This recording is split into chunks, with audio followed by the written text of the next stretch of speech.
लहानपणी विठोबा म्हणजे एक मंदिरातला देव वाटायचा. काळा, शांत, गप्प. पण जसजसं मोठं होत गेलो, तसं लक्षात आलं की विठोबा फक्त एक देव नाही आहे. तो एक प्रश्न आहे, उत्तर आहे आणि आरसा आहे. विठ्ठल ही एक म्हणजे बोलतात ना, देवच नसून एक बोलतात ना, त्याच्यापेक्षाही काही जास्त आहे. तर ती संकल्पना नक्की काय आहे? पण या सगळ्यामध्ये विठ्ठल हे मूळ जे आपण जर त्याचा शोध घ्यायचा गेला तर साधारणपणे आपल्याला असं वाटतं की एक 8 शतकापूर्वीची ही देव म्हणजे आत्तापासून 800 वर्ष मागे गेलं.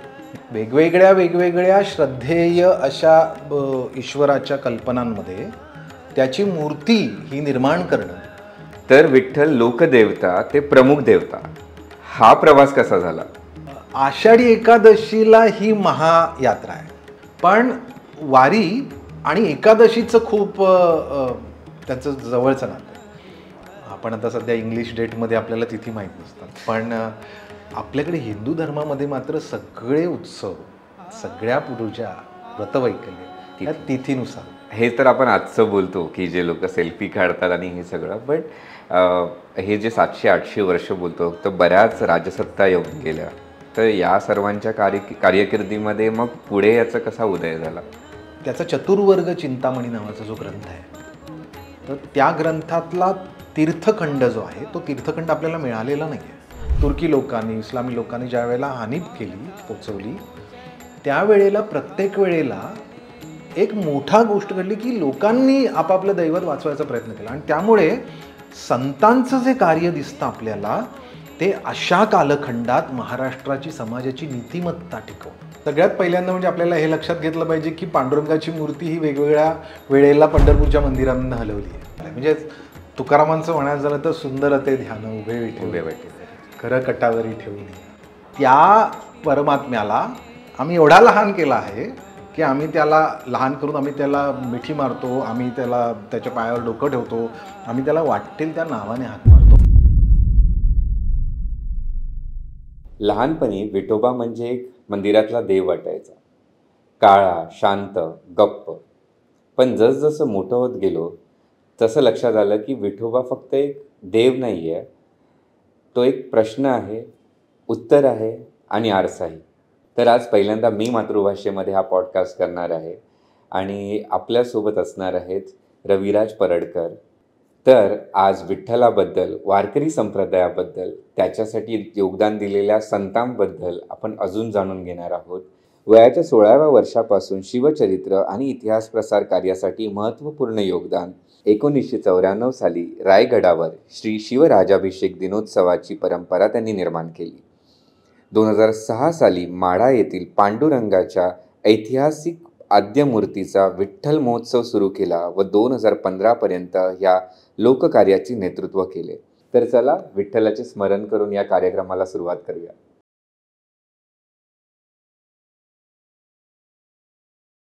हे guys, welcome to another episode of in a swag way. हा एपिसोड ॲक्च्युली खूप स्पेशल आहे. पहिल्यांदा आम्ही मातृभाषेमध्ये, मराठीमध्ये हा एपिसोड करतो आहे आणि अख्खा महाराष्ट्रच नाही तर अख्खं जग आषाढी एकादशीच्या निमित्ताने जसं पंढरपूरला धाव घेत आहे विठ्ठलाकडे, तर आम्ही विचार केला की आपण पण विठ्ठलांपासून सुरुवात करूया. रविराजजी, थँक्यू सो मच आल्याबद्दल. आपला प्रयत्न आमचा हा आहे की विठ्ठल ॲज अ संकल्पना, म्हणजे त्यांच्याबद्दल संत वाङ्मय आणि वारकरी जी आषाढी एकादशीची वारी होते त्याबद्दल तुमच्यापर्यंत जास्तीत जास्त माहिती सोप्या आणि सरळ भाषेत पोचवावी. तर सुरुवात करूया. ओके. तर सगळ्यात पहिल्यांदा तर हेच आहे की विठ्ठल आपण माऊली बोलतो, मायबाप होतो, सखा होतो, भाऊ, म्हणजे प्रत्येक अनेक रूपात दिसतो. म्हणजे विठ्ठल ही एक म्हणजे बोलतात ना, देवच नसून एक बोलतात ना, त्याच्यापेक्षाही काही जास्त आहे. तर ती संकल्पना नक्की काय आहे? सगळ्यात पहिल्यांदा म्हणजे आपल्याकडे आपण जर भारताचा इतिहास किंवा हिंदू संस्कृतीचा इतिहास जर बघितला तर आपल्याला प्रत्येक दैवत किंवा देव ही वेगवेगळी आगमं जी झाली, म्हणजे आपण त्याच्यामध्ये वैष्णव, शैव, शाक्त, गाणपत्य अशी वेगवेगळी जी आगमं झाली. आगमं याचा अर्थ त्या त्या देवाच्या भक्ती संप्रदायाचा किंवा त्याच्या भक्तीचा, त्याच्या अस्तित्वाचा उदय. तर हिंदू संस्कृतीमध्ये याच्या वेगवेगळे प्राचीन कालापासून आपल्याला टप्पे दिसतात. विठ्ठल हे वैष्णवांचं दैवत आहे, म्हणजे विठ्ठल हे विष्णूचं रूप आहे. आता हे वैष्णवाचं दैवत आहे, ही सगळ्या 700-800 वर्ष महाराष्ट्राची संतांची सर्व भक्तांची धारणा आहे.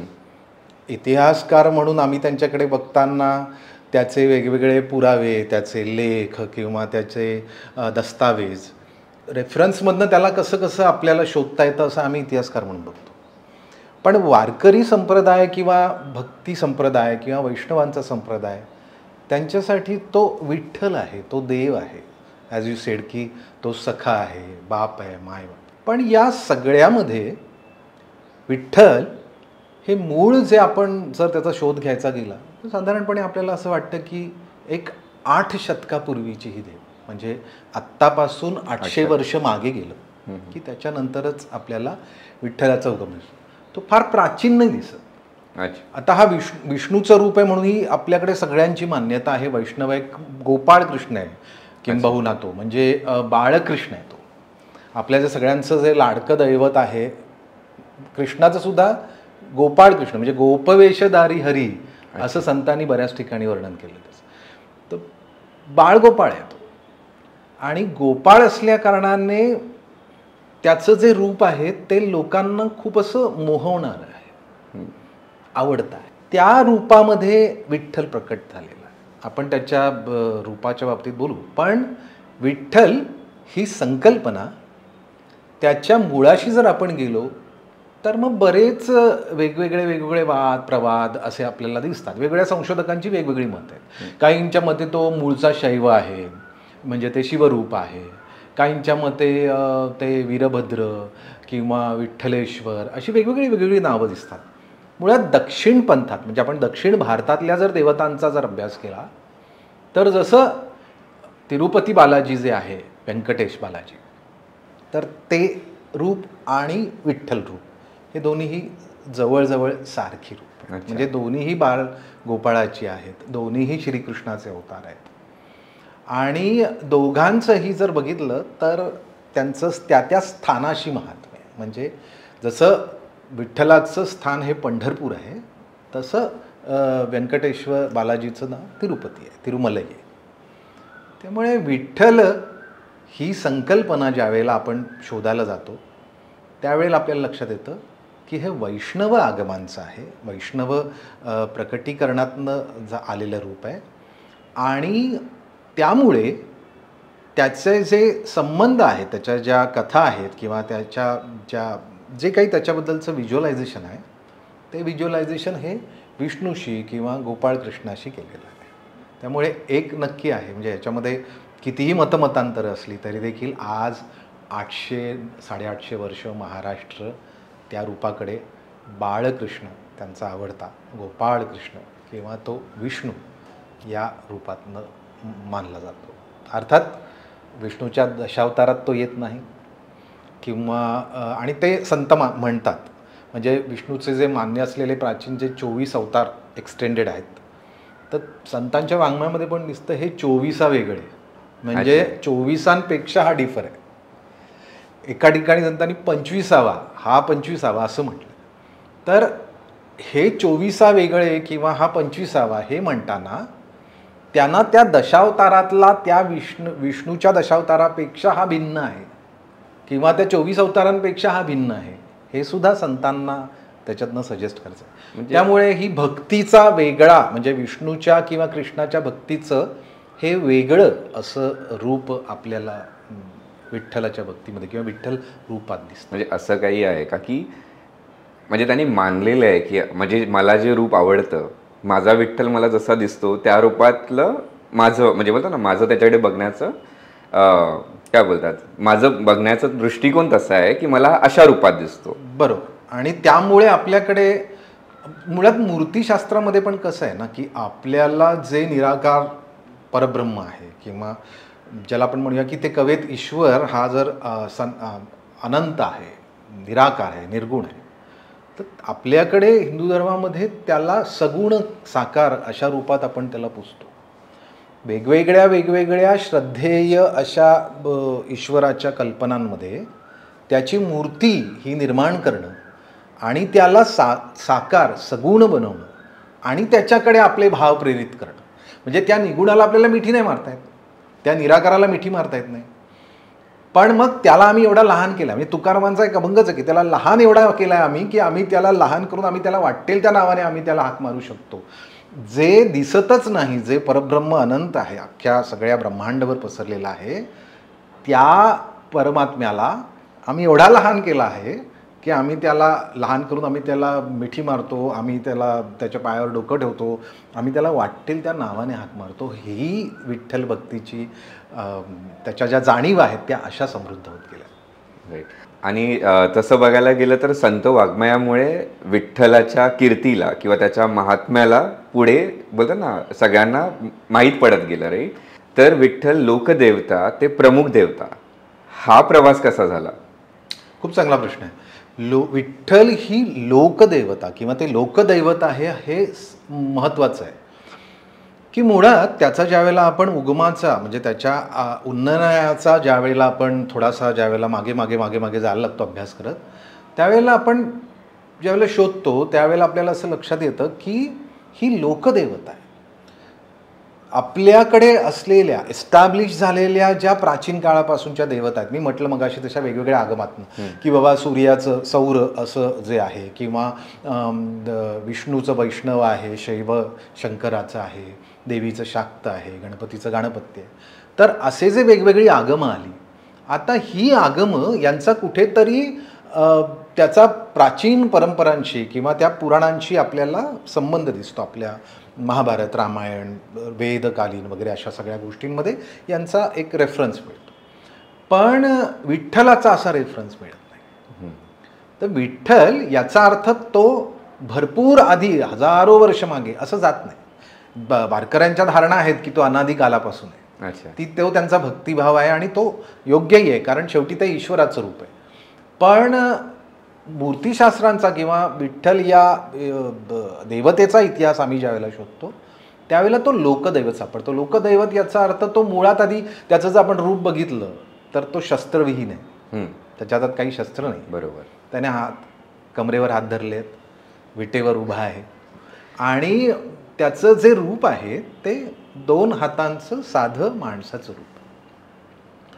त्याच्या रूपाची जी वर्णनं वेगवेगळ्या ठिकाणी तर त्यानुसार त्याच्या पाठीवर घोंगडी आहे, हातात काठी आहे, म्हणजे तो धनगर आहे. बरं, गोपवेशे हरी असं अनेक ठिकाणी संतांचं येतं, म्हणजे त्याने गवळ्याचा गायी सांभाळणाऱ्या अशा गोपवेश धारण केलेला आहे, गवळी धनगर अशा रूपात तो आहे.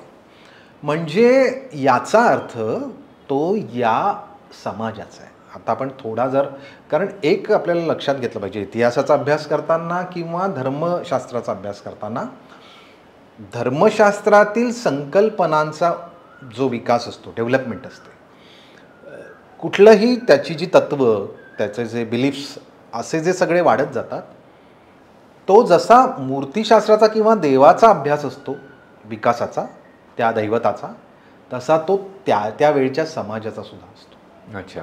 म्हणजे विठ्ठलाबरोबर ती विठ्ठलाचा समाज, म्हणजे कदाचित तो धनगरांचा गोपाळांचा असा देव असेल, तिथपासून तो आज जवळजवळ सगळ्या महाराष्ट्राचं प्रमुख दैवत किंवा आराध्य दैवत किंवा ज्याला असं म्हणूया की तो महाराष्ट्राचा जीव की प्राण आहे. तर असं जे त्याचं जे दैवताचं रूप आहे की आपण त्याला महाराष्ट्राचं कुलदैवतासारखं मानतो. विठ्ठल म्हणजे आपल्या संस्कृतीचं कुलदैवत असं आपण त्याला मानतो. तर एवढं त्याला प्रमुख स्थान प्राप्त होईपर्यंत याचा अर्थ त्या देवाबरोबर त्या समाजाच्या संकल्पनाचं, समाजाची सुद्धा ती विकासाचे टप्पे आहेत. आता थोडंसं आपल्याला मागे गेलं पाहिजे की मग लोकदैवत, आता जसं तुम्ही प्रश्न म्हटलं तर लोकदैवत हे धनगरांचं जर असेल तर त्याचं रूप हे ते त्यांच्यासारखं. अच्छा. बऱ्याच वेळेला माझं जे देव असतं, मी ज्या रूपात त्याला बघतो त्याचं कनेक्शन माझ्याशी झालं पाहिजे ना. त्यामुळे तो ज्या समाजाचं दैवत आहे त्या समाजाच्या रूपात ते त्याला जास्त, कदाचित असं असू शकेल की ते त्याचं जे मूळ जे रूप असेल ते घेऊन फिरतही असतील, डोंट नो. कारण ज्या पंढरपूरचा रेफरन्स किंवा पंढरीचा विठोबा असं आपण ज्याला म्हणतो, त्यावेळेला ते पंढरपूर क्षेत्र त्याचा अभ्यास केला, त्याचा इतिहास केला आणि विठ्ठल या दैवताचा इतिहास केला. तर त्याच्यामध्ये आपल्याला याची मुळं सापडतात की क्षेत्र वेगळं, क्षेत्राचा महिमा वेगळा, तिकडे आधी वेगळं काहीतरी आहे, त्याच्यानंतर विठ्ठल येतो आणि विठ्ठलानंतर ते क्षेत्रच विठ्ठलमय होतं. अच्छा, असं काहीतरी याच्या बाबतीत घडले. त्यामुळे हा जो प्रवास आहे एका लोकदैवतापासून, आणि कसं आहे की ज्यावेळेला बहुजनांची एखादी ज्या वेळेला मान्यता असते, भरपूर मासेसचं एका गोष्टीला बिलीफ असतो किंवा एका गोष्टीकडे त्याचं लोकप्रियता असते, त्यावेळेला अभिजन जे असतं, अभिजन समाज जो असतो, जो साधारणपणे वरच्या समाजशास्त्रातल्या वरच्या वर्गातला असतो, त्याला ते मान्य करायला लागतं, त्याला ते स्वीकारायला लागतं.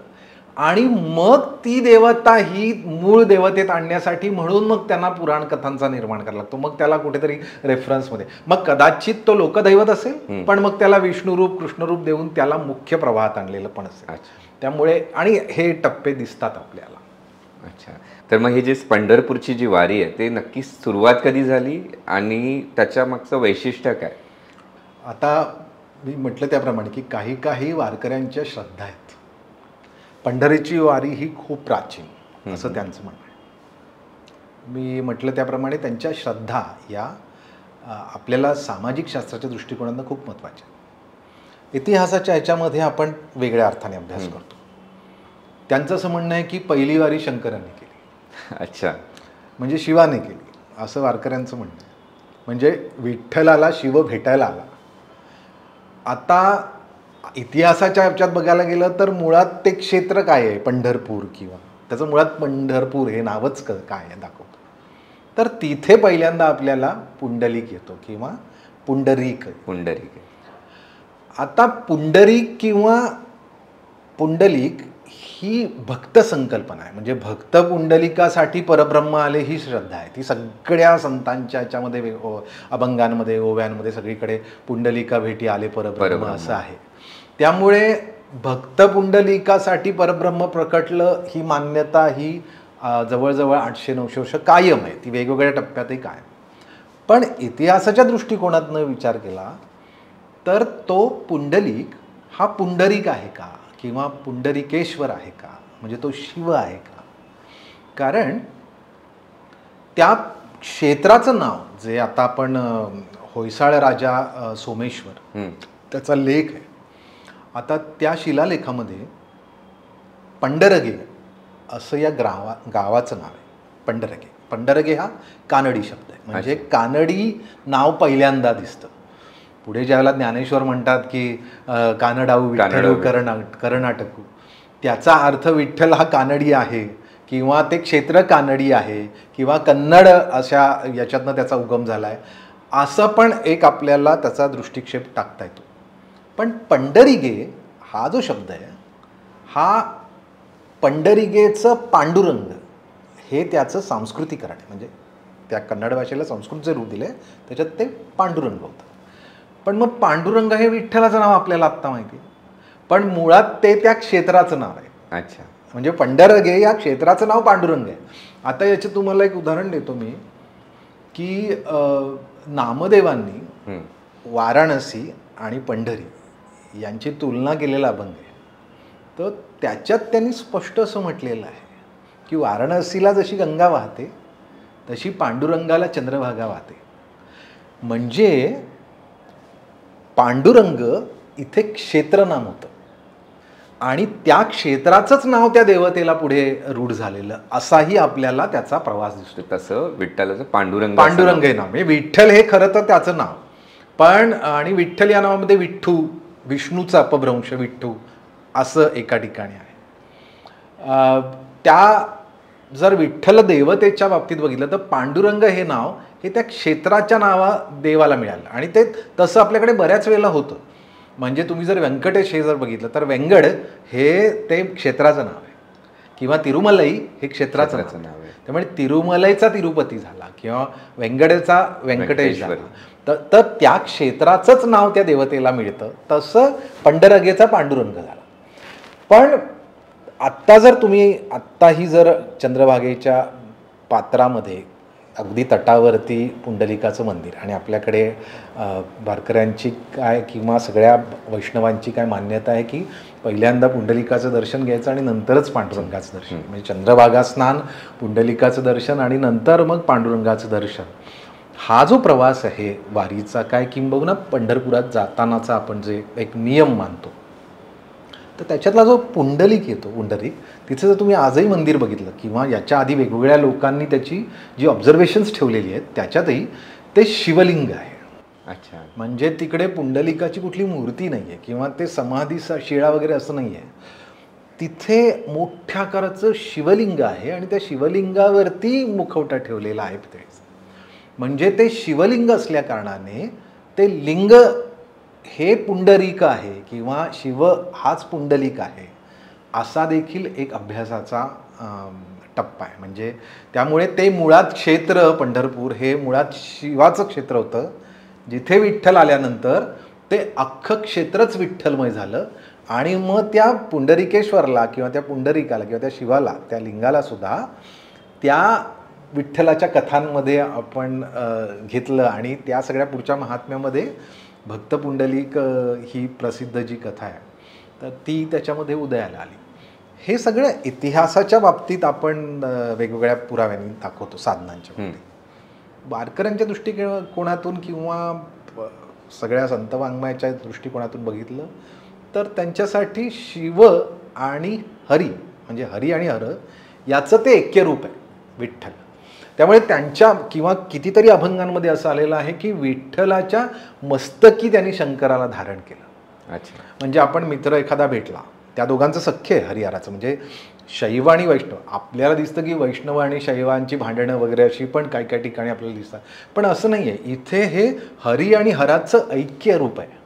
त्यामुळे त्या रूपामध्ये वेगवेगळ्या संतांच्या अभंगामध्ये सुद्धा आलेलं आहे की ते मस्तकी धरला, म्हणजे शंकराचं जे लिंग आहे ते मस्तकी धरलं. आणि मग त्यामुळे त्याचा जो मस्तकावरती त्याच्या लिंग आहे किंवा विठ्ठलाच्या वरचं दोन्ही, म्हणजे त्याची जी टोपी आहे ती लिंगासारखी दिसते किंवा त्याच्यावरती शिवलिंग आहे, अशाही ज्या धारणा आहेत मूर्त्यांच्या, तर त्या दृष्टिकोनातनं ते त्या शंकराचं विष्णूशी झालेलं एकात्मक रूप आहे. म्हणजे तिथे ते ज्याला आपण म्हणूया की सगळंच्या सगळं, शैव काय वैष्णव काय सगळं एकत्र होतं. आणि याच्यात एक मोठी गोष्ट आहे की याचा अर्थ विठ्ठली देवता किंवा पंढरपूर ही सगळ्यांना सामावून, सगळ्या संकल्पनांना, सगळ्या देवतेंच्या उपासना पद्धतींना त्यांचा सन्मान ठेवणारी किंवा त्यांना सामावून घेणारी अशी भक्ती आहे. तर मग तेच की वारी आणि वारकरी, वारीचा पुढे कसं इतिहास घडत गेला? म्हणजे याचा अर्थ असा आहे की 800 वर्ष जेवढी वर्ष आपल्याला विठ्ठल दिसतो आहे पंढरपुरात, तेवढ्या वेळा वारी आहे. म्हणजे ज्ञानेश्वर निवृत्तीनाथ वगैरे ज्यावेळेला होते त्या 13व्या शतकाच्या आधीपासून वारी आहे. अरे बाप. आणि विठ्ठलाची उपासना सुद्धा आपल्याला आधी दिसते. म्हणजे कमीत कमी आपल्याला ती 11व्या शतकात ती आपल्याला दिसते की आहे. अच्छा. आता तेव्हापासून वारी तुम्ही जर बघितलं तर त्याचं एकादशीशी महत्त्व आहे. म्हणजे एकादशी ही वैष्णवांसाठी मोठी तिथी आहे. आपल्याकडे हिंदू धर्मामध्ये तिथींना खूप महत्त्व आहे. ठीक आहे. अच्छा. तर मग जी वारी होते ती नेमकी आषाढी एकादशीलाच का होते?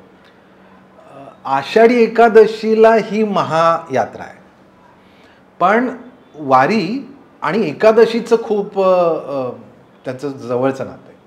कारण वैष्णवांच्या धर्मामध्ये किंवा विठ्ठल भक्तीमध्ये वारकऱ्यांच्या मान्यतेनुसार एकादशीचं खूप जास्त महत्त्व आहे. संतांच्या वेगवेगळ्या अभंगामध्ये सुद्धा एकादशीच्या व्रताबद्दल त्यांनी भरपूर लिहिलेलं आहे. तर एकादशी ही 2 एकादशा आपल्याकडे तिथींमध्ये 11वी तिथी, आपण आता सध्या इंग्लिश डेटमध्ये आपल्याला तिथी माहीत नसतात, पण आपल्याकडे हिंदू धर्मामध्ये मात्र सगळे उत्सव, सगळ्या पूजा, व्रतवैकल्य त्या तिथीनुसार होतात. आणि त्यामुळे तिथीचं महत्त्व खूप आपल्याकडे. तर 11वी तिथी एकादशी, वर्ष दोन पक्ष म्हणजे पंधरवडे. तर 2 पंधरवड्यामध्ये 2दा एकादशी येणार, म्हणजे वर्षभरात 24 एकादशा. तर खरं विठ्ठलाच्यासाठी एकादशीला दर्शन घेऊन त्याचं दर्शन घ्यावं, त्याची पूजा करावी, त्याचं व्रत ठेवावं, ही मान्यता आहे, परंपरा आहे. त्यामुळे वारकरी लोक वर्षाच्या 24 एकादशा करतात. या 24 एकादशांना पंढरपूरला जावं हे खरं व्रत आहे. पण मग त्याला त्यांनी उपाय दिले की नसेल तर मग त्या 24व्या नसेल तर शुद्ध एकादशीला म्हणजे 12 वेळा तरी यावं. नसेल तर 5 पर्व त्यांनी जी वेगवेगळी आहेत, म्हणजे अगदी रामनवमीपासून कृष्णाष्टमीपासून महाशिवरात्र वगैरे त्या पर्वांमध्ये तरी यावं. नसेल तर 4 एकादशा माघ, चैत्र, आषाढ आणि कार्तिक. तेही जमणार नसेल तर आषाढ कार्तिक. अच्छा. आणि हेही जमलं नाही तर वर्षाची आषाढी मात्र नक्की. त्यामुळे पंढरपुराला विठ्ठलाची भेट जाऊन घेणं, त्या क्षेत्रात जाणं, त्या क्षेत्रामध्ये जाऊन ईश्वराचं दर्शन घेणं, ह्याच्यामध्ये भेट, वारीमध्ये जो महत्त्वाचं आहे ते म्हणजे भेट. ती भेट ईश्वराची आहे. आपण साधारण आता आषाढीबद्दल आपण बोलतो की आषाढीला काही नाही म्हणून आषाढी एकतरी पक्की करावी. आपल्याकडे आषाढी आणि कार्तिकी 2 यात्रा होतात पंढरपूरला आणि दोन्ही खूप मोठ्या असतात, पण आषाढीला सर्वात जास्त असतात. तर आषाढीचं महत्त्व यासाठी कारण ती देवशयनी आहे. त्यावेळेला चातुर्मासाची सुरुवात होते. त्यामुळे देवशयनी आपल्याकडे मान्यता आहे की विष्णू शेषशय्येवर 4 महिने पहुडतो. मग त्यामुळे देवशयनी एकादशीला वैष्णवांमध्ये खूप महत्त्वाचं आहे. आषाढी एकादशी ती महायात्रा आहे. 800-900 वर्ष, म्हणजे तुम्ही जर ज्ञानेश्वरांचंच जर एक आपण वचन घेतलं की माझी जीवीचे आवडी पंढरपुरा नेईन गुढी, तर याच्यामध्ये पंढरपुराला जाणार आणि ती गुढी म्हणजे सगळ्यांना घेऊन जाणार. गुढी हे उन्ननायाचं प्रतीक आहे, ध्वज आहे. तो हा जो ध्वज आहे हा ध्वज एका संप्रदायाचं मानाचं त्याचं मानबिंदू आहे. त्यामुळे आषाढी यात्रा ही वारकरी संप्रदायाची, ह्या सांस्कृतिक परंपरेची मानबिंदू, मानयात्रा आहे.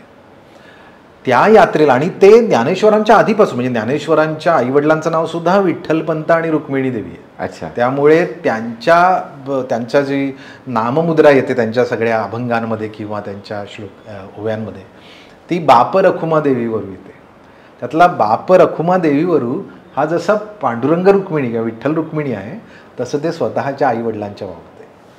त्यामुळे इतकी वर्ष आषाढीला ज्यावेळेला ते वारीत चालायचं आहे, ती आपण जातो, आपण गाड्याने जातो, कुठेतरी आपण 2-4 किलोमीटर चालतो, बऱ्याच वेळेला आपण मोबाईल वगैरेवर सेल्फी वगैरे रीड वगैरे सगळं करतो.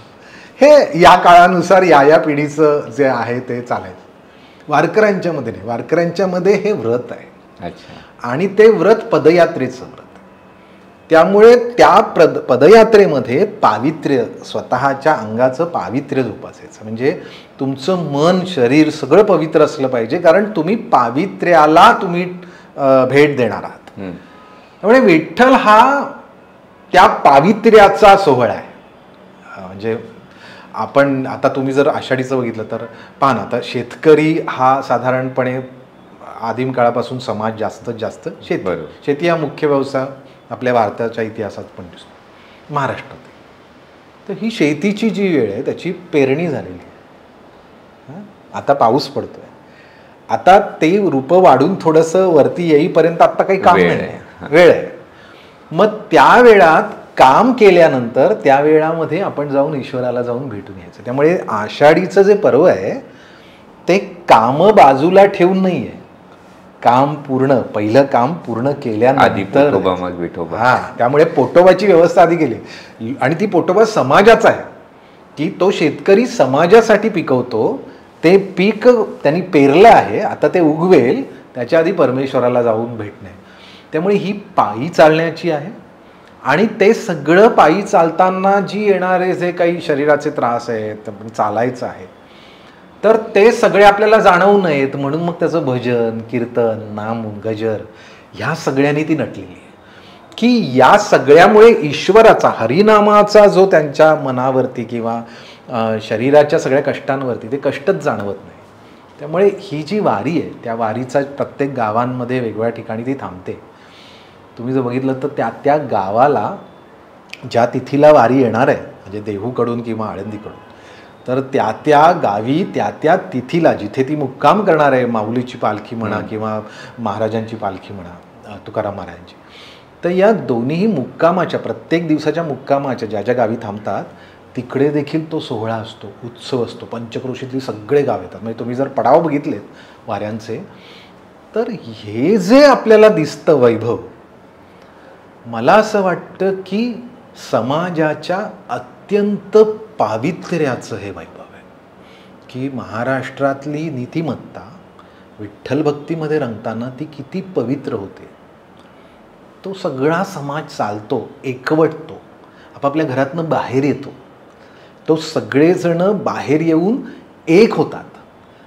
आषाढवारी किंवा पंढरपूर यात्रेकडे आपण जर वेगळ्या अर्थाने बघितलं तर आपापल्या घरात थांबलेली माणसं, आपापल्या संसारात अडकलेली माणसं बाहेर येऊन एका विश्वाच्या घरात, विश्वाच्या संसारात चालायला लागतात. आणि मग त्यामुळे मग ते सगळेजण, तो मेळा बनतो आणि तो पंढरपुराला संपतो. त्यामुळे विठ्ठल हे मला असं वाटतं की समन्वयाचं प्रतीक आहे. समाजाच्या सगळ्या, त्याचं ते केवळ चाललं नाही आहे, तर समाजाचं दैनंदिन व्यवहारापासून, कर्मयोगापासून, सगळ्यापासून ईश्वराला जाऊन, त्या मांगल्याला जाऊन, त्या पावित्र्याला जाऊन भेटणारी अशी ही वारी आहे. त्यामुळे त्याला आनंदवारी असंही नाव आहे. हे तर आपण आजचं बोलतो की जे लोक सेल्फी काढतात आणि हे सगळं, बट हे जे 700-800 वर्ष बोलतो, तर बऱ्याच राजसत्ता येऊन गेल्या. तर या सर्वांच्या कार्यकिर्दीमध्ये मग पुढे याचा कसा उदय झाला? खूप चांगला प्रश्न आहे की ज्यावेळेला राजसत्ता एखाद्या दैवताबाबत भक्ती करताना त्याची मंदिरं बांधते, त्याचं वैभव प्रकटतं, ते राजसत्तेकडून प्रकट. सामान्य माणसांचे देवसुद्धा राजसत्तेकडून मोठे होतात, इतिहासात आपल्याला दिसतं. त्यामुळे जर आपण बघितलं तर विठ्ठलाबाबतीतच आपण फक्त बोलूया, तर विठ्ठलाची अनेक देवळं, अनेक मंदिरं आणि अनेक अनेक रूपामध्ये तो दिसतो. मुख्यतः तो दक्षिण भारतात, उत्तर भारतात आपल्याला दिसत नाही, कारण ते दक्षिण भारतातला किंवा दक्षिण पथातला देव आहे. आता यामध्ये जर बघितलं तर आपल्याला, आपण आता यादवांचा आपण घ्या, महाराष्ट्रातली मोठी सत्ता यादवांची. तर यादवांच्या हेमाद्री पंडित हा जो त्यांचा जो पंडित आहे आणि त्यावेळेचा जो प्रधान कवी आहे, तर त्याचा चतुर्वर्ग चिंतामणी नावाचा जो ग्रंथ आहे, तर त्या ग्रंथातला तीर्थखंड जो आहे, तो तीर्थखंड आपल्याला मिळालेला नाही आहे, पण त्याचा रेफरन्स पुढच्या लोकांनी दिलेला आहे. त्यामुळे तीर्थखंडानुसार, तर त्या तीर्थखंडामध्ये स्कांदपुराण आणि पद्मपुराण आहे. पद्मपुराण नंतरचं आहे स्कांदपुराण. तर स्कांदपुराणामध्ये पांडुरंग महात्म्य हे प्रकट. त्यामुळे त्याचा जो लिटररी जो आपल्याला काही पुरावा मिळतो किंवा त्याचा जो आदिम काळ मिळतो, त्याचा रेफरन्स हा हेमाद्रीच्या चतुर्वर्ग चिंतामणीच्या मधनं येतो. त्यानंतर जे म्हणजे पांडुरंग महात्म्य निर्माण झालं, स्थळ महात्म्य आहे आपल्याकडे. वेगवेगळ्या स्थळाची महती सांगण्यासाठी म्हणून पुराणांमध्ये जी महात्म्य लिहिली जातात, त्या पुराणातल्या त्या महात्म्यांना स्थळ महात्म्य, तीर्थ महात्म्य असं म्हटलं जातं. तर त्याच्यात पांडुरंग किंवा पंढरपूर महात्म्य, पांडुरंग महात्म्य ही आहेत. अशी एकंदरीत 3 पांडुरंग महात्म्य वेगवेगळ्यांनी लिहिलेली आहेत. पण या सगळ्यांचा रेफरन्स हा स्कांदपुराण आणि पद्मपुराण नंतरच्या काळात असा याचा आलेला आहे. आपल्याला एक बघायला पाहिजे की राजसत्तांमध्ये ज्या वेळेला यादवांची सत्ता आहे, त्यावेळेला या विठ्ठलाचं महत्त्व वाढलेलं आहे. किंबहुना यादवांनी पंढरपूरला किंवा विठ्ठलाला, ते मुळात स्वतःला यदुवंशी मानतात. आणि मी म्हटलं त्याप्रमाणे की विठ्ठल हे गोप वेशधारी श्रीकृष्णाचं आहे. श्रीकृष्ण यदुवंशी ही मान्यता आपल्याकडे प्राचीन काळापासून. त्यामुळे यादवराजे हे स्वतः यदुवंशी मानत असल्याकारणाने कृष्ण किंवा विठ्ठल किंवा विष्णू हे त्यांचं आराध्य दैवत आहे. राम हे त्यांचं विष्णूची रूपं ही त्यांचे आराध्य दैवत आहे. त्यामुळे विठ्ठलाला राजसत्तेचं वैभव मिळणं याचं आपण जर उगम बघितला तर निश्चित स्वरूपात ते यादवांकडे, दक्षिणात बघितलं तर होयसळ वंश जो, होयसळ राज्य जो आहे, तर त्याचे जर आपण सोमेश्वर राजा किंवा त्यांचा नंतर विष्णुवर्धन हा जो राजा आहे, याची दानं किंवा यांनी काय काय दिलेलं आहे पांडुरंगाच्या क्षेत्राला, याचे आपल्याला रेफरन्स मिळतात. म्हणजे पंढरपूर क्षेत्र मोठं करण्यात या राजसत्तांचा उदय. थोडंसं अगदी अलीकडे घेतलं तर विजयनगरचं आपल्याला महान साम्राज्य जे दिसतं मध्ययुगात. तर हे जे विजयनगरचं आहे आणि खाली दक्षिणला जर आपण बघितलं तर हम्पी किंवा तो सगळा आंध्र कर्नाटक हा सगळा जो प्रांत आहे, याच्यामध्ये आपल्याला विठ्ठलाची अनेक मंदिरं दिसतात. किंबहुना हम्पीचं जे विजय विठ्ठलाचं जे मंदिर आहे, आपण जर बघत असाल वेगवेगळ्या ठिकाणी तर ते असं खांबांमध्ये आवाज वगैरे येतो त्याच्या, तर ते विठ्ठल मंदिर बांधलं आहे तिकडे. याचा अर्थ विठ्ठल हे या विजयनगरच्या सम्राटांचं सुद्धा उपास्य दैवत आहे. त्यामुळे तेही स्वतःला पुन्हा यदुवंशी मानतात, हे लक्षात घेतलं पाहिजे. म्हणजे जे जी राजसत्ता यदुवंशांचा रेफरन्स सांगतात की आम्ही यदुवंशी आहोत, त्या प्रत्येकाने दक्षिणेतल्या प्रत्येकाने विठ्ठलाचं वेगवेगळं असं मंदिर किंवा असलेल्या मंदिराला वेगवेगळी दानं वगैरे दिली.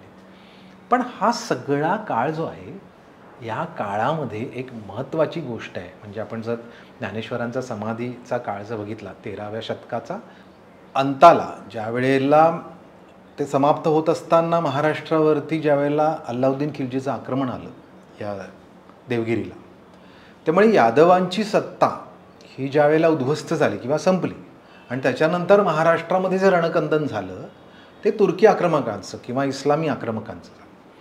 त्यापासून ते पुढचे जवळजवळ म्हणजे शिवछत्रपती येईपर्यंत आपल्याला दिसतंय की ही सगळीच्या सगळी इस्लामी राजसत्ता, आणि या इस्लामी राजसत्तेने त्यांच्या धर्मप्रसार किंवा धर्मांधतेमुळे असंख्य मोठ्या प्रमाणावरती हिंदू क्षेत्रांचा, धर्मक्षेत्रांचा, तीर्थक्षेत्रांचा विध्वंस मांडला. त्याचं चॅलेंज, त्याचं आव्हान हे सुद्धा या वारकरी संप्रदायाला किंवा पंढरपूर क्षेत्राला लाभले. त्यामुळे पंढरपूरचा पांडुरंग बऱ्याच वेळेला मंदिरातून हलवण्याच्या सुद्धा घटना घडलेल्या आहेत. त्याला देव वाचवला पाहिजे, आणि देव वाचवणं हे खूप मोठं चॅलेंज होतं, कारण मान्यता, आपलं आराध्य जे आहे त्याला वाचवायला. त्यामुळे या 300-350 वर्षांमध्ये वेगवेगळ्या मंदिरांना, वेगवेगळ्या क्षेत्रांना ज्या वेळेला या तुर्की लोकांनी, इस्लामी लोकांनी ज्या वेळेला हानी केली, पोचवली, त्यावेळेला प्रत्येक वेळेला एक मोठा गोष्ट घडली की लोकांनी आपापलं दैवत वाचवायचा प्रयत्न केला. आणि त्यामुळे संतांचं जे कार्य दिसतं आपल्याला, ते अशा कालखंडात महाराष्ट्राची समाजाची नीतिमत्ता टिकवणं. ती जर आपण शिवछत्रपतींना आपण त्या संस्कृतीची पुनर्प्रतिष्ठापना केली किंवा ती राजपद्धती, हिंदू राजपद्धती पुनर्प्रतिष्ठापित केली, याचं पूर्ण श्रेय आपण शिवछत्रपतींनाच देतो. तसं या सगळ्या कालखंडात, या 300-400 वर्षाच्या कालखंडात अशा राजसत्ता असताना सुद्धा, म्हणजे मी मुद्दामून आधी हिंदू राजसत्ता नंतर असलेल्या इस्लामी राजसत्ता, तर या दोघांची तपासतो की अशा वेळेला इस्लामी सत्तांच्यामध्ये धोका असताना सुद्धा लोकांनी ही वारी, लोकांनी हे पंढरीचं क्षेत्र किंवा लोकांनी आपल्या मान्यता या जपून ठेवल्या. आपले सगळे जर संत आपण बघितले तर ज्ञानेश्वरांपासून ते तुकारामांपर्यंत हे सगळे या कालखंडात आहेत.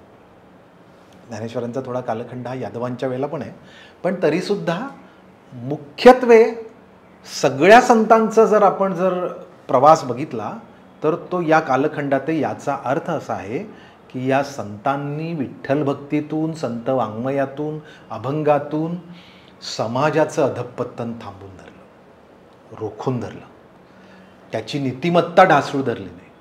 त्याचं जे आत्मिक बळ आहे की बाबा आम्ही समाज म्हणून राहू, ते समाज, हिंदू समाज म्हणून टिकवण्याचं सुद्धा श्रेय महाराष्ट्रात तरी या संतांना आहे. म्हणजे न्यायमूर्ती महादेव रानडे यांचा जो मराठी सत्तेचा उत्कर्ष म्हणून जो ग्रंथ आहे, त्या ग्रंथात संतांनी केलेल्या या मशागतीची, या संतांनी समाजाची जी मशागत केली किंवा स्वराज्याच्या पार्श्वभूमीला संतांचं हे जे अधिष्ठान होतं समाजाला दिलेलं, त्याचासुद्धा त्यांनी श्रेय हे दिलेलं आहे. त्यामुळे आपल्याला एक लक्षात घेतलं पाहिजे की हा जो सत्तांचा प्रवास आहे, मग त्याच्यानंतर ज्यावेळेला शिवछत्रपतींची सत्ता येते किंवा त्याच्यानंतर पुढे मराठ्यांचा सगळा कालखंड आहे, तर या सत्तांमध्ये मात्र निश्चित स्वरूपात पांडुरंगाला, विठ्ठलाला, तिकडच्या सगळ्या क्षेत्राला अनेक दानं दिलेली आहेत, अनेक क्षेत्रांमध्ये वेगवेगळी बांधकामं केलेली आहेत, वेगवेगळ्या प्रकारचे घाट बांधलेले आहेत.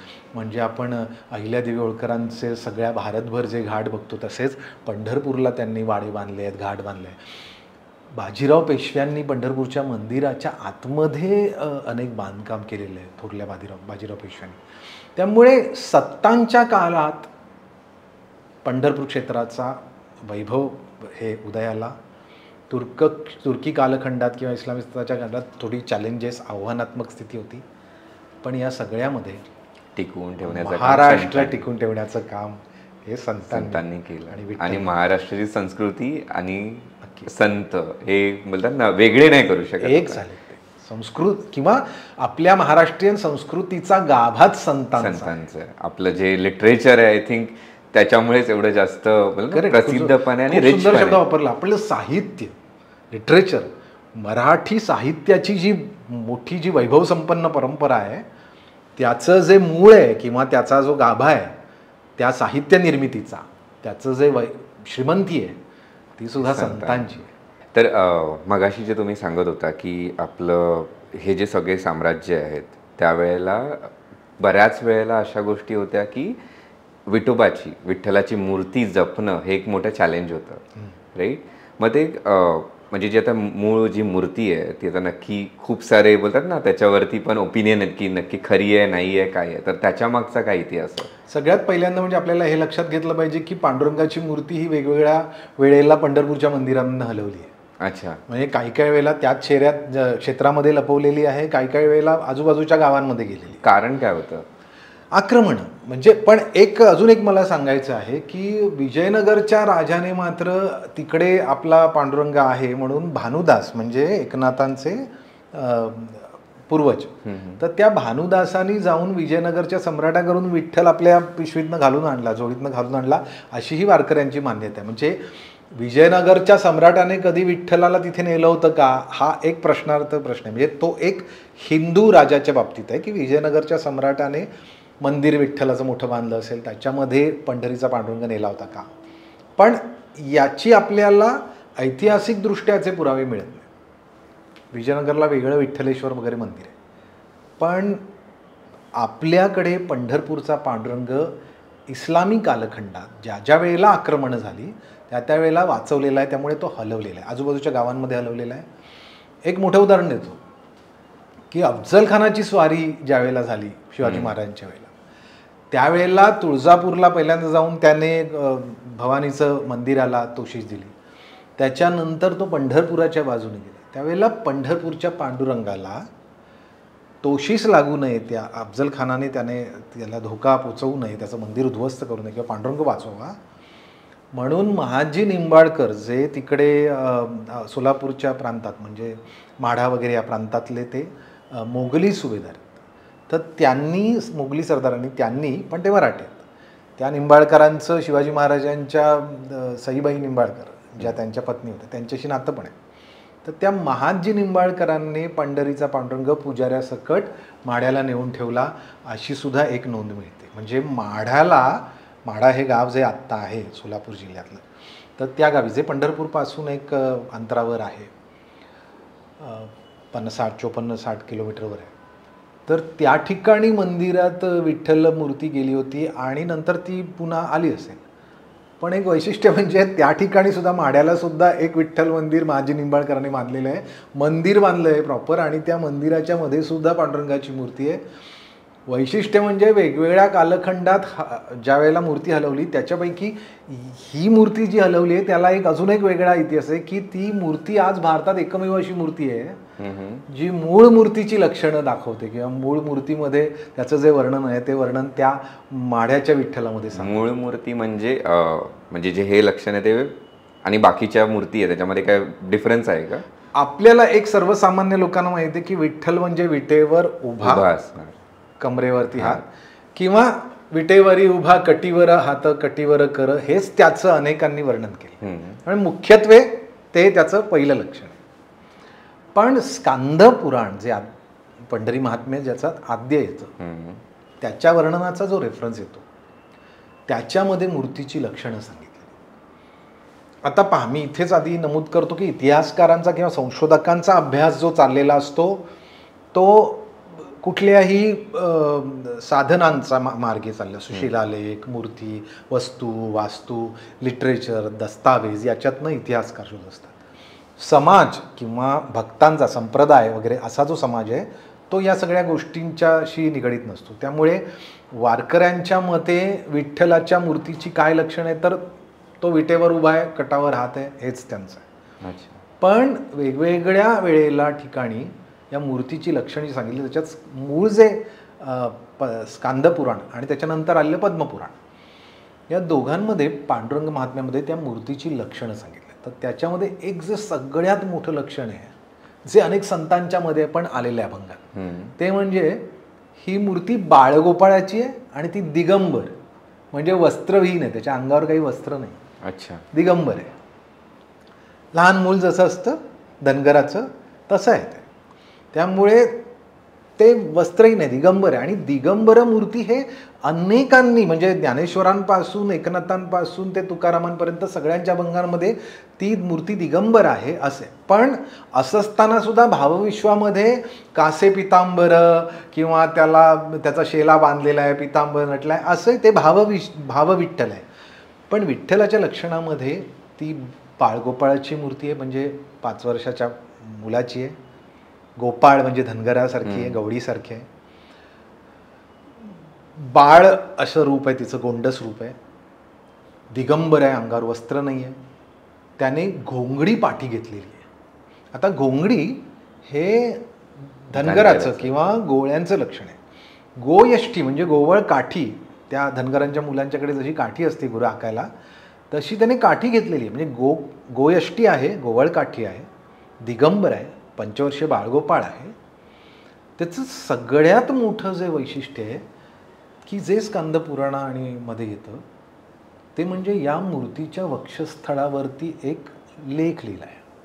अच्छा. आता तो कूटमंत्र आहे, मंत्र आहे म्हणजे, आणि तो मंत्र हा कूटमंत्र आहे. कूटमंत्र हे आपल्याला माहिती आहे की एक बरोबर श्लोक जो दिसतो त्या श्लोकाच्या आतमध्ये काहीतरी दडलेला असतो, त्याला आपण कोड कसं असतं तसं. तर त्या मंत्राचा आपल्याला त्याच्यातनं शोध घ्यायचा असतो, तसा कूटमंत्र आहे. आता हा कूटमंत्र इथे षडाक्षरी आहे.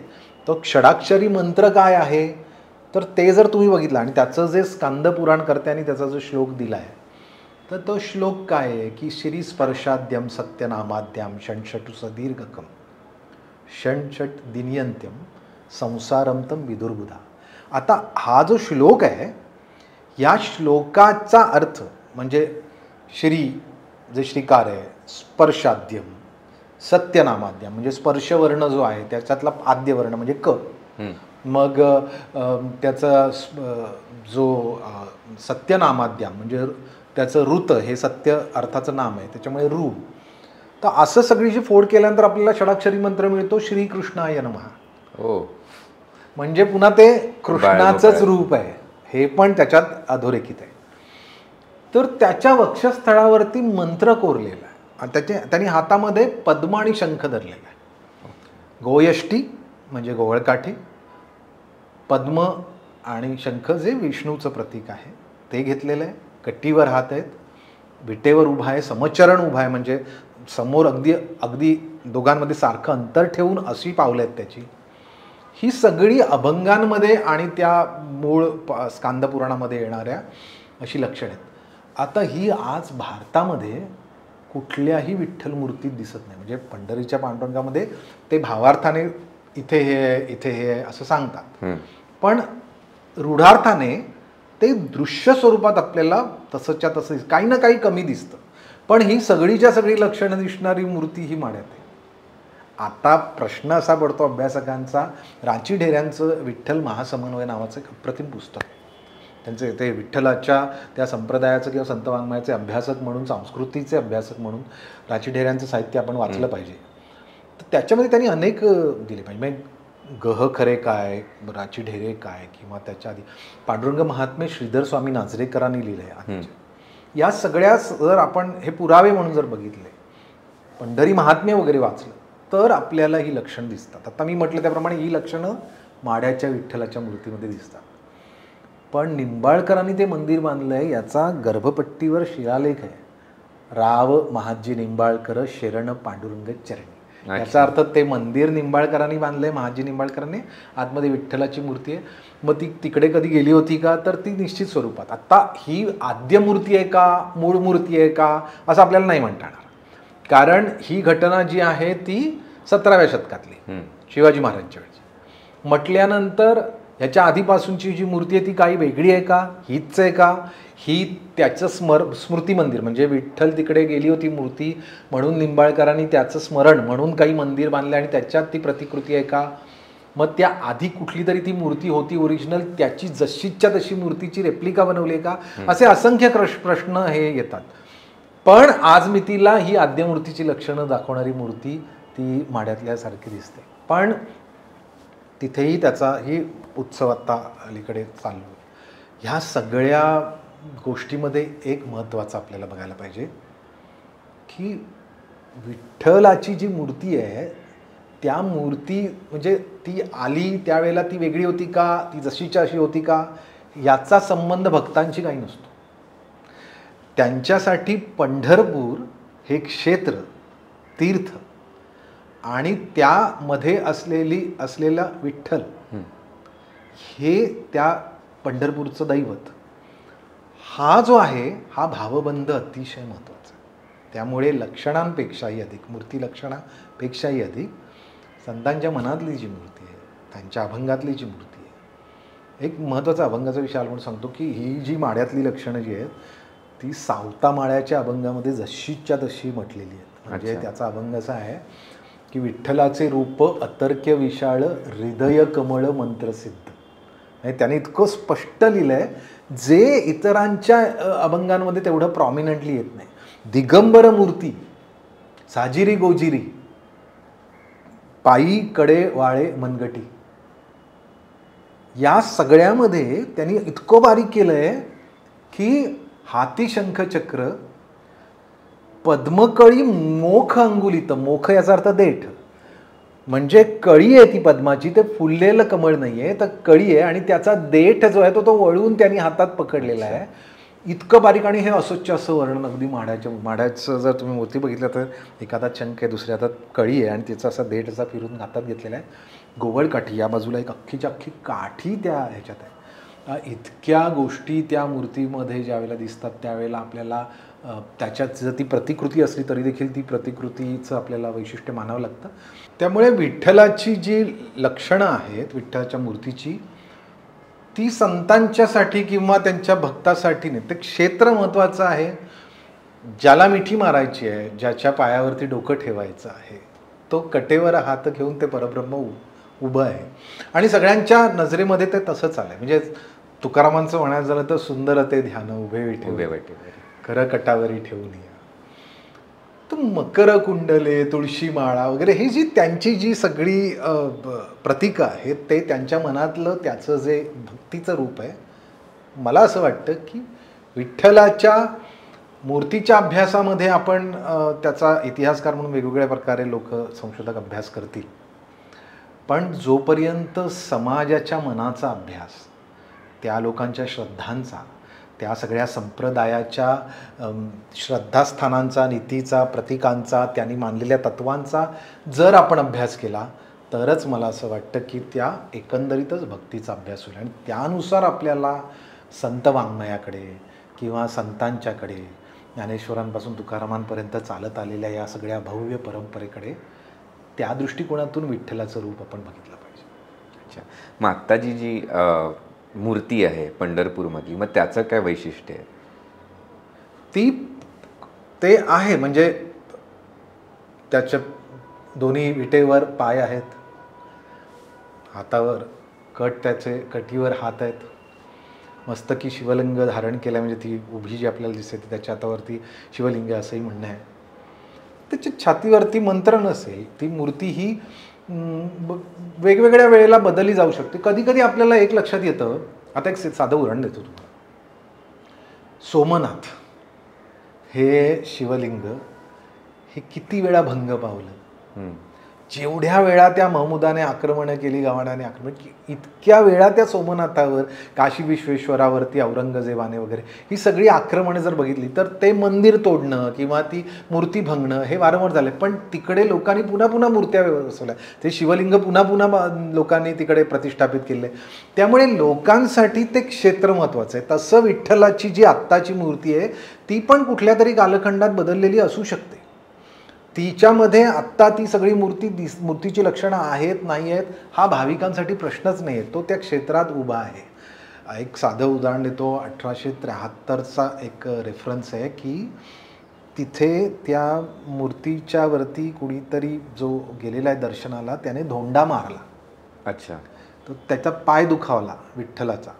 त्यावेळेला त्याला पाठीमागे सपोर्ट देऊन त्याला उभा केला. ही एक नोंद आहे. आता ती तिथे आल्यानंतर आपल्याला असं वाटतं काय की बाबा काहीतरी मोठं घडलं, प्रचंड मोठं गेलं. बाबा भाविकांसाठी, वारकऱ्यांसाठी काही प्रश्न नाही.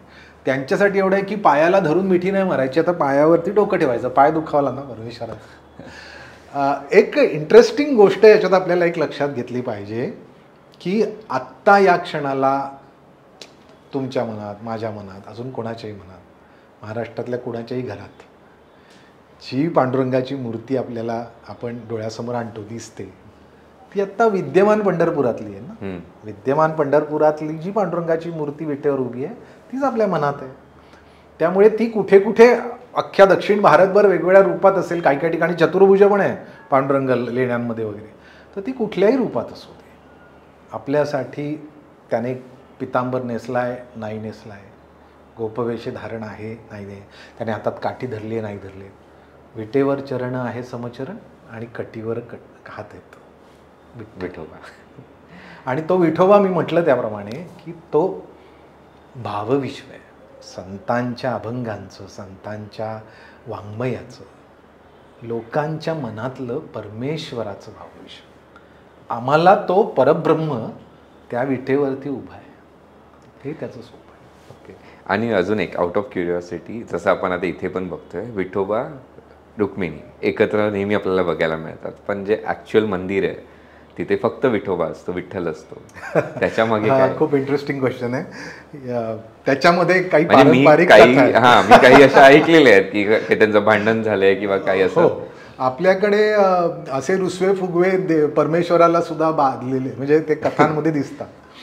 तशी रुक्मिणी रुसलेली आहे. अच्छा.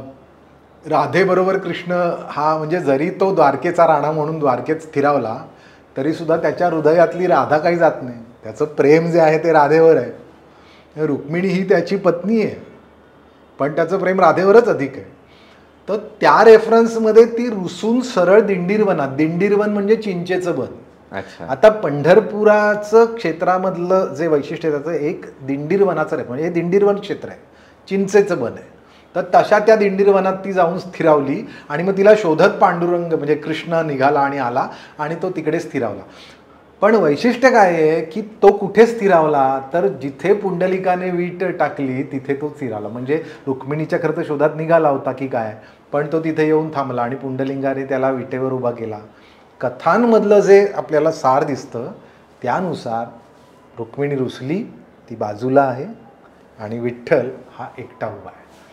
अजून एक की ही जी रुक्मिणी आहे, आता ही आपण कृष्ण आणि रुक्मिणी ही कृष्णाची पत्नीच आहे. त्यामुळे राही आणि रखुमाई अशा जरी दोन्ही विठ्ठलाच्या नावात आल्या, विठ्ठलाशी जोडल्या, तरी भाविकांसाठी रुक्मिणी हीच विठ्ठलाची पत्नी आहे. आता याच्यात अभ्यासकांच्या दृष्टिकोनातनं रुक्मिणी या शब्दाला, रखुमाई या शब्दाला लखुबाई किंवा लक्ष्मीबाई असाही रेफरन्स आहे. म्हणजे लखुबाई ही कुठली तरी अशी लोकदैवत पारंपरिक जी या विठ्ठलाची पत्नी आहे, तिची पुढे संस्कृतीकरणामध्ये ती रखुमाई झाली आहे किंवा रुक्मिणी झाली आहे, असाही एक मतप्रवाह आहे. रुक्मिणी म्हणा किंवा लखुबाई म्हणा, ते लक्ष्मीचंच रूप आहे की जे विष्णूशी संबंधित आहे, विष्णूची पत्नी म्हणून.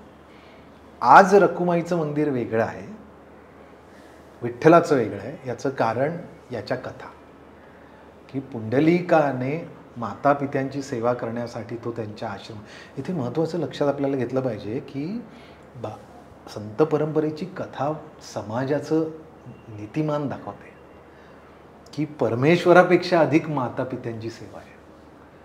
पुंडलिक जिथे परब्रह्म विठ्ठल हे स्वरूपच प्रकट ही धारणा आहे, त्याच्या मुळाशी जी कथा आहे ती कथा जरी ती लोककथा आहे, दंतकथा आहे, ती पुराण कथा आहे, तुम्ही त्याला काही म्हणा, पण ती धारणा आहे, ती त्या दैवताचं उन्नयन दाखवणारी, उगम दाखवणारी एक कथा आहे की त्या कथेमध्ये काय महत्त्वाचं आहे की तो पुंडलिक आपल्या मातापित्यांची आश्रमामध्ये सेवा करतोय आणि त्याच्या सेवेवर प्रसन्न होऊन त्याची सत्वपरीक्षा घेण्यासाठी किंवा त्याचं महत्त्व जाणून प्रत्यक्ष विष्णू, प्रत्यक्ष श्रीकृष्ण हा त्याच्या आश्रमाच्या मध्ये येतोय आणि तो त्याला तुम्ही प्रसन्न झाला आहे, मी तुला दर्शन द्यायला आलो आहे, त्यावेळेला तो त्याच्याकडे बघायला सुद्धा मागत नाही. तो म्हणतोय मी माझ्या वडिलांची सेवा करतोय, तोपर्यंत मी तुझ्याकडे बघणार नाही, म्हणून तो जी वीट फेकतो त्या विटेवरती ते परब्रह्म उभं राहतं.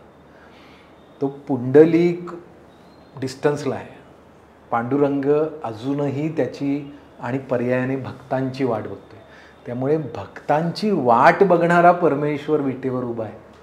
म्हणून आपण आषाढी लाई सगळं चालतो.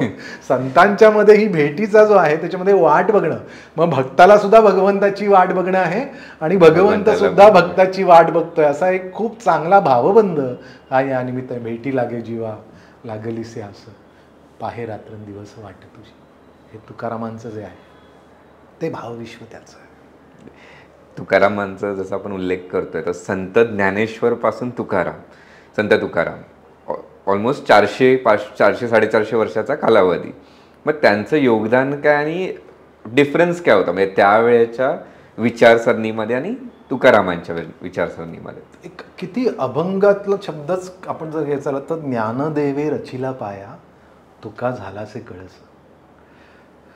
हे जे 400 वर्षाचं जे आपण संत वाङ्मयाचं, संत परंपरेचं जे आपण एक त्याची लांबी रुंदी ऐकवतो इतिहासामध्ये, त्याचं अभंगाच्या शब्दांमध्ये किती करेक्ट वर्णन आहे की ज्ञानदेवे रचिला पाया. ह्या संत परंपरेची जी महती आहे, त्यांची जी विठ्ठल भक्ती आहे किंवा ते भावविश्व, ज्ञानेश्वरांचं कार्य किती 22वं वर्ष पण नव्हतं त्यांनी समाधी घेतली. 16व्या वर्षी काहीतरी ज्ञानेश्वरी लिहिली. नेवाशाला पैस खांबाला टेकून त्यांनी भगवद्गीता मराठी देशी भाषेत सांगितली. आता हे मराठीतलं पहिलं गीतेवरचं मोठं विवचन आहे, गीतेचं टीकाकरण आहे.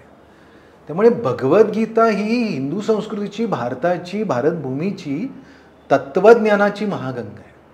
जीवनाचं तत्त्वज्ञान हे महाभारतातल्या भगवद्गीतेमध्ये भगवंताने सांगितलं अर्जुनाला. ती गीता, त्या गीतेवरची टीका मराठी ज्ञानेश्वर करतात. म्हणजे ही टीका करतात. आता किती 700 श्लोकांचं वगैरे जी ती गीता आहे, त्याला 9000 ओव्यांची त्यांनी ज्ञानेश्वरी. ह्या 9000 ओव्यांचा जर आपण अभ्यास केला, ज्ञानेश्वरीचा अभ्यास केला, तर आपल्याला या पायाबद्दलचं भाष्य करता येतं की संत वाङ्मयाचा पाया कुठे. ज्ञानेश्वरांची ज्ञानेश्वरी काय, त्यांचा अमृतानुभव काय, भावार्थ दीपिका काय, चांगदेव 65, चांगदेवाला जे मार्गदर्शन केलं आहे त्याची 65 ओव्या काय, ह्या सगळ्या साहित्याचा ज्ञानेश्वरांचा जर आपण अभ्यास केला तर जसं त्यातलं कवित्व दिसतं, महाकवित्व, ज्ञानेश्वरांची प्रतिभा, म्हणजे त्यांनी मराठी भाषेला इतके शब्दसुद्धा दिलेले आहेत, इतक्या रूपक अलंकार, आणि त्याचं साहित्य विश्वामधलं ज्ञानेश्वरीचं स्थान अढळ आहे. पण ज्ञानेश्वरांनी जे तत्त्वज्ञान सांगितलं त्यांनी भक्तिमार्ग सोपा केला. सामान्य माणसं, जातीपातीमध्ये, पंथांमध्ये सगळीकडे असा समाज विखुरला गेला आहे, उच्च नीचता भेदभाव. तर हे भेदाभेदाच्या पलीकडे सगळ्यांना हे सगळं खूप कठीण आहे. ईश्वरापर्यंत, ईश्वराला गाठायचं तप, अनुष्ठानं, यज्ञ, याग, पूजा, हे सगळं जे काही आहे कर्म, हा ज्या संस्कृतीचा भाग आहे त्याच्यामध्ये त्यांनी एक वेगळी क्रांती केली आहे. ती क्रांती आहे की ते नाम सोपे रे रामकृष्ण गोविंद. तुम्ही नुसतं हरीचं नाम म्हणा, हरिमुख्य म्हणा, पुण्याची गणना कोण आहे. तर नुसतं हरीचं नाव घ्या, तुमचं अंतर्मन शुद्ध होईल. तुम्ही जे जे काम करता त्या सगळ्या कामामधली प्युअरिटी, त्यातलं पावित्र्य, मांगल्य, तो कर्मयोग, हा कर्मयोग सगळ्यात वरती आहे. म्हणजे तुम्ही जर बघितलं तर दशेंद्रिय जी आहेत, ज्ञानेंद्रिय 5 कर्मेंद्रिय, त्या सगळ्या दशांनी, म्हणजे एकनाथांचं तर फारच अप्रतिम अभंग आहे की कायाही पंढरी आत्मा हा विठ्ठल नांदतो केवळ पांडुरंग.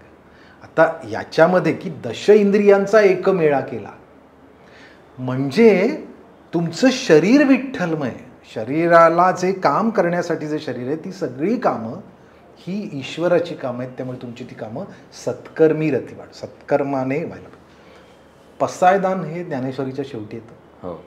त्या पसायदानाचा नुसता अभ्यास केला ना, मला असं वाटतं सगळ्या इतक्या अख्ख्या विठ्ठलाचं किंवा काय आपण आत्ता म्हणून या पॉडकास्टचं, या पॉडकास्टला जर सगळं समजून घ्यायचं असेल तर एक पसायदान जे आहे ना ते समजून घ्या. त्या एका पसायदानात ही अख्खी फिलॉसॉफी, विश्वबंधुत्वाची फिलॉसॉफी. ज्ञानेश्वरांनी विठ्ठलाला, त्यांच्या आराध्य देवतेला आळवलेलं नाही आहे, पटकन विठ्ठल नाव नाही घेतलं आहे. त्यांनी जे म्हटलं आहे आता विश्वात्मके देवी, म्हणजे विश्वाचा जो परमेश्वर आहे, जो प्रत्येक आणि प्राणी मात्र म्हणजे जे जगतात ते जीव सगळेच्या सगळे, म्हणजे मनुष्य प्राणी नाही त्याच्या पलीकडे सगळे पशु पक्षी वगैरे, ही ते सगळे जे आहेत त्या सगळ्यांसाठी ते पसायदान मागितलं आहे. आणि त्याच्यात जी पहिली प्रार्थनाच येते की काय कर तू बाबा, काय काय दे मला. त्याच्यात पहिल्यांदा त्यांचं येतं की जे खळांची व्यंकटी सांडो. खळं म्हणजे दुर्जन, ते दुर्जन सांडो, दुर्जन मरू देत असं नाही म्हणत. भगवंत म्हणतो की दुष्कृतांना मारण्यासाठी परित्राणाय साधूनाम विनाशाय दुष्कृताम, पण माऊली नाही म्हणत. ज्ञानेश्वर माऊली हे आईचं काळीज आहे. आईला आपलं सगळ्यात जे वांड मूल असतं, जे द्वाड मूल असतं, जे वाईट मार्गाला जातं त्याच्याबद्दल अधिक काळजी असते. तसं ज्ञानेश्वरांचं आहे. त्यामुळे आईच्या भावनेने जर त्या पसायदानाकडे मागितलं तर त्या विश्वात्मक देवाला आपल्या बाळांसाठी, आपल्या मुलांसाठी, आणि ती सगळं चराचर अख्खं मूल आहे माझं, ते आईच्या हृदयाने जर मागायचं झालं तर जे खळांची व्यंकटी सांडो, त्यांचं वाईट पण, त्यांची व्यंकटी, त्यांचं जे जे वाईट करण्याची वृत्ती आहे ती वृत्ती सांडो. ते सत्कर्मी रती वाढवता या, म्हणजे ते सत्कर्मावरती होते रती, आणि ती वाढू दे, ती त्यांना मिळू दे किंवा त्यांच्यामध्ये राहू दे, नाही वाढू दे ती. मग काही गवत नाही, जर सगळेच चांगले झाले तर मग विश्वच सुंदर होणार. असा पाया हा या वारकरी संप्रदायाचा ज्ञानेश्वरांचा, म्हणजे बंधुभाव एकत्र हो. तुम्ही परंपरा बघा, एकमेका लोटांगणे जाते. हो. ते सगळ्यांना माऊली म्हणतात. प्रत्येक माणूस दुसऱ्याला माऊली म्हणतो. अशी प्रत्येक माणूस म्हणजे त्याच्यातमध्ये माऊली ज्यावेळेला बघतो त्यावेळेला तो दुसरा जो आहे तो माऊली होतो. त्यावेळेचा अर्थ असा होतो की तो माझी काळजी करतोय, एक सद्भाव बंधुभाव निर्माण करण्याचा. आणि त्यामुळे वारी ही समरसता, भेदाभेद संपवलंय. काय तुम्ही म्हणालात की तुकारामांच्याकडे बघा ना, तुकारामांचे अभंग हे जसं ज्ञानेश्वरांचे तत्वज्ञान आहे किंवा फिलॉसॉफी, गीता वगैरे या सगळ्याची जी मूळ तत्वज्ञान आहे जगण्याचं, कर्मयोगाचं, ते सगळं मांडतं. अप्रतिम साहित्याने मांडतं, साहित्य मूल्यांनी. तुकारामांचे अभंग हे जीवनाच्या छोट्या छोट्या गोष्टीवर भाष्य करतात आणि ते करताना सडेतोड करतात. म्हणजे माऊलीची भाषा जितकी रसाळ आहे, तुकारामांची भाषा तितकी सडेतोड आहे. त्यांचे सगळे अभंग म्हणजे नाठाळाच्या माथी सोटे हाणू, हा इतकं ते सरळ जे भाष्य करतात. त्याच्यामध्ये या वारकऱ्यांच्या, कारण मध्ये तुकारामांच्या काळापर्यंत इस्लामी आक्रमण, माऊली गेली त्यावेळेला इस्लामी आक्रमक केल्यानंतर आलं, पण तुकारामांनी हे सगळं बघितलं. त्यामुळे समाजाचा मध्ये जे काही अधःपतन वगैरे नीतिमान, त्या समाजाला शिकवण्यासाठी प्रसंगी कडक अशी भाषा वापरणं हे तुकारामांसारखं दिसतं. थोडक्यामध्ये एक संप्रदाय करताना तुकारामांचा जो एक हेळ मांडियेला वाळवंटी घाई, नाचती वैष्णव भाई रे, त्याच्यात भाई रे याचा अर्थ बंधुभाव आहे. एकमेका लोटांगणे जाती याचा अर्थ प्रत्येक भूता परस्परे पडो मैत्र जीवांचे. ते मैत्र आहे, ते मैत्र हे सद्भावनेने इतकं येतं की अहंकारच नाही आहे या वारीला. संत वाङ्मयाने काय महत्त्वाचं केलं ते म्हणजे जीवनाच्या तत्त्वज्ञानामध्ये तुम्ही चांगली कर्म केली पाहिजेत, मनात चांगले भाव आणले पाहिजेत. त्यामुळे ज्ञानेश्वरांपासून तुकारामांपर्यंत संतांचं जर सगळं कार्य बघितलं किंवा महाराष्ट्राला काय दिलं, किंवा आजच्या वारीमध्ये बघताना आपण आळंदीवरून माऊलीची पालखी जाते, देहूवरून तुकारामांची पालखी जाते, याबरोबर चालताना इतकी वर्ष महाराष्ट्र चालतोय. या संत परंपरेने महाराष्ट्राचं साहित्य विश्व हे पूर्णपणे ज्याला आपण म्हणूया की अत्यंत श्रीमंत केलं, वैभव संपन्न केलं. पण नीतिमत्ता की मला त्या वारीमध्ये गेल्यानंतर माझं मी पण गळून जातं.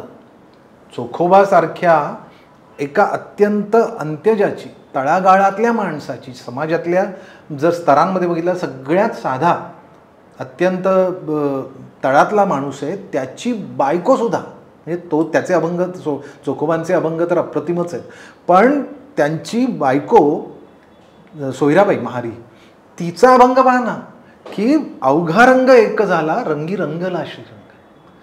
ते जे सगळ्यांमध्ये भगवंत पाहणं आहे, ती माऊली, विठू माऊली ही माझ्या प्रत्येक आजूबाजूच्या देहामध्ये आहे, वारीमधल्या प्रत्येक देहात आहे, ते आजूबाजून चालतोय, ही जी भावना आहे. किंवा मी तू पण गेले वाया पाहता पंढरीच्या राया, हा जो मीपणा सांडणं आहे. आपण काहीतरी आपलं स्वतःचं अस्तित्व असतं, वारीमध्ये तुमचं अस्तित्व नष्ट होतं. तुम्ही माऊली होता, सगळेजण माऊली होतात. ज्ञानेश्वर माऊली तुमच्याबरोबर चालत असते. पहा, इतक्या वर्षांनंतर सुद्धा समाधिस्थ होऊन माऊलीला, ज्ञानेश्वर माऊलीला किती वर्ष झाली, अजूनही आळंदीमधून समाधी स्थानावरून ज्यावेळेला त्यांच्या पादुका, त्यांची मूर्ती निघते, त्यावेळेला पालखी निघताना आपल्याला असं, त्या वारीतल्या प्रत्येकाला असं वाटतं की ज्ञानेश्वर माऊली आमच्याबरोबर चालते. एका संकल्पनेचं हे चालणं, एका समाजाचं हे चालणं, समाजाच्या एकत्वाचं लक्षण आहे. माऊलीने जे प्रसादान मागितलं ते सगळ्यांसाठी मागितलं, विश्वासाठी मागितलं. दुरितांचे तिमिर जावो, विश्व स्वधर्म सूर्ये पाहो, जो जे वांछील तो ते लाहो प्राणीजात. आणि हे जे मागणं आहे किंवा तुकोबांचं की बाबा हेची दान देगा देवा, तुझा विसर न व्हावा, हे जे सांगणं आहे, ह्या दोन्हीही जर भक्तीचा जो एवढा मोठा संगम आहे, हा जर आजच्या वारीमध्ये पाहिला तर आपल्याला काय देतो वारकरी संप्रदाय? आपल्याला वारी काय देते? आपल्याला आनंदाची ही आषाढीची वारी आपल्याला काय देते आजच्या युगात? की आज आपण बघतो की आपण तिकडे सगळं आता स्वरूप बघितलं, वारीचं स्वरूप बदललं. आपण खूप सुविधा निर्माण केल्या आहेत, रस्ते चांगले निर्माण केले आहेत, आपण वाऱ्यांबरोबर ताफे देतो, सगळ्या दवाखाने वगैरे सगळ्या व्यवस्था देतो. पण मूळ त्यातला जो भाव आहे, आपणही जातो, आपण चालतो 2-4 किलोमीटर वगैरे, आपण सेल्फी वगैरे काढतो, आपण त्या वारीतला जो अर्थ आहे, समाज म्हणून आपण एक येणं, आपलं अस्तित्व विसरणं, आपण सगळे विठ्ठलाचे आपण वीर आहोत, वैष्णव आहोत म्हणून एकत्वाला येणं आणि स्वतःचे सगळे दुर्गुण सांडणं. ते सांडण्यासाठी मी वारीत जातोय आणि मला पवित्र व्हायचं आहे. मला पवित्र व्हायचं आहे याच्यासाठी मी माझ्यातलं वाईट आधी मान्य केलं पाहिजे ना. तर ते वाईट सांडण्यासाठी, व्यंकटी सांडून आपल्याला ती सत्कर्मी रती वाढण्यासाठी वारी. आणि त्यामुळे मला असं वाटतं आषाढ वारीचा अभ्यास चालू राहील, विठ्ठलाच्या इतिहासाचा अभ्यास चालू राहील, संशोधकांच्या नजरेतनं वेगवेगळे लेख, दस्तावेज, सोर्सेस, प्रायमरी, सेकंडरी सगळे चालू राहतील. वारीतलं जे पावन होणं आहे, वारीचा जो पवित्र भाव आहे, विठ्ठलमय जग वैष्णवांचे, ते जे आहे ते जर आपल्याला पिढ्यांना सांभाळता आलं, आपल्या हातात मोबाईल होते, आपण कॉम्प्युटरवर काम करू दे, आपण AI यंत्रणा वापरू दे, आपण सॅटेलाईटपर्यंत जाऊ दे, पण यातला जो मूळ नीतिभाव आहे की माणूस म्हणून तुम्ही मानवतेला, माणसांना जपता का, माणसांचं जग एक करता का, तुम्ही निर्वैर भाव, वैरच नाही अशा प्रकारचं माणसांचं शांतिमय, सौजन्यमय, एकमेकांचा विकास, एकमेकांना सहाय्य, असं काही करू शकता का, सगळ्यांचा विकास होऊ शकतो का, हा जो वारीचा विचार आहे, तो जर विचार आपल्याला जर मिळाला तर मला असं वाटतं की आषाढ वारीचा आपल्याला अर्थ कळला, विठ्ठल भक्तीचा अर्थ कळला, किंवा विठ्ठलाचं स्वरूप आपल्याला कळलं. शेवटी आपला इतिहास, आपलं अस्तित्व हे शेवटी परंपरा ज्या घेऊन येतात, त्या अभ्यासातून आपल्याला हेच शिकायचं असतं की आपल्याला आज काय करायचं आहे, ते सांभाळायचं आणि आजच्या युगात जायचं. म्हणजे किती सोपं आहे, खरंच सोपं आहे, समजून घेतलं पाहिजे. आणि ते त्यांनीच सांगितलंय, ते नाम सोपे रे रामकृष्ण गोविंद. तर आपण वेगवेगळ्या विषयांना आज बोलताना स्पर्श केला किंबहुना, आणि खूप मोठा विषय हा. हां, आणि तुम्ही एवढ्या सोप्या बोलतात ना भाषेमध्ये सगळं बोलतात ना, एक मे बी या थोड्याशा वेळामध्ये एकत्र आणण्याचा प्रयत्न केला, समजावून सांगितलं, त्याबद्दल धन्यवाद. Very grateful. कारण काय बोला, संकल्प हाच होता की बोलतात ना, आत्ताची जी जनरेशन आहे, पुस्तकांमधनं पण हळूहळू गोष्टी निघत चाललेल्या, आणि लोकांची पुस्तक वाचण्यापेक्षा एक व्हिज्युअल किंवा पॉडकास्ट किंवा हे मीडियम म्हणून त्या लोकांपर्यंत ही इन्फॉर्मेशन पोहोचवणं, हाच एक उद्देश होता. होपफुली तुम्हाला पण आवडलं असेल, आणि थँक्यू सो मच. एकदा पूर्ण वारी लोकांनी करावी एकदा तरी, म्हणजे जास्त विषय कळेल. राईट. आणि हां, याच्याच बरोबर आपण शिवाजी महाराजांबद्दल पण बोलणार आहोत लवकरच. तर I am looking forward to it. So ya, thank you. Ramakrishna.